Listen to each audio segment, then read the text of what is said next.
Hi everyone, welcome back. കഴിഞ്ഞ ദിവസം വനിതയുമായി നിഖിലയുടെ interview ഉണ്ടായിരുന്നു. വിഷയം പെണ്ണുകേസ് എന്ന സിനിമയുടെ വിശേഷങ്ങളായിരുന്നു. അതിലെ ചില ടോക്സ് ഇപ്പോൾ ട്രെൻഡിങ് ആണ്.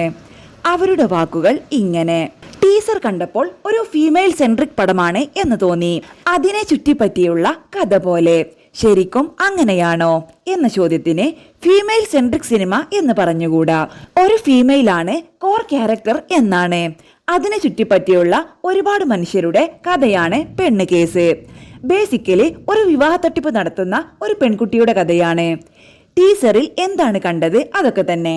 ചേച്ചി മുൻപൊരു ഇന്റർവ്യൂവിൽ പറയുന്നത് കേട്ടു, ഫീമെയിൽ ഓറിയന്റഡ് സിനിമകൾ ചെയ്യാൻ എനിക്ക് പേടിയാണ്, കാരണം നമുക്ക് കുറച്ചുകൂടി റെസ്പോൺസിബിലിറ്റി കൂടുതലാണ് എന്നിങ്ങനെ പറഞ്ഞു. ശരിക്കും ഇതിലേക്ക് വരുമ്പോൾ ചേച്ചിയാണ് കഥയെ ലീഡായിട്ട് കൊണ്ടുപോകുന്നത് തന്നെ. ഇതിലേക്ക് എങ്ങനെയാണ് എത്തിപ്പെട്ടത്? കുറച്ചു നാളായി ഫെബിൻ എൻ്റെ അടുത്ത് ഒരു സബ്ജക്റ്റ് പറഞ്ഞു. യൂഷ്വലി നമ്മൾ കാണുന്ന ഒരു ഫീമെയിൽ സബ്ജക്റ്റിൽ നിന്ന് വ്യത്യാസപ്പെട്ടിരിക്കുന്നതാണ്. കുറെ ആർട്ടിസ്റ്റുകളുമുണ്ട്. അത് മാത്രമല്ല, ഇത് ഇങ്ങനെയൊരു കഥയാണ്, അധികമാരും പറഞ്ഞു കേട്ടിട്ടില്ല എന്നുള്ളത് കൊണ്ട് തന്നെ അതിൻ്റെയൊരു ഫ്രഷ്നെസ് ഉണ്ടാവും എന്ന് വിചാരിച്ചിട്ടാണ് ഞാൻ ഇതിലേക്ക് എത്തിപ്പെടുന്നത്. പിന്നെ ബാക്കി കാസ്റ്റും മറ്റും വന്നപ്പോൾ രസമുള്ള ഒരു സബ്ജക്റ്റ് ആയിട്ട് തോന്നി.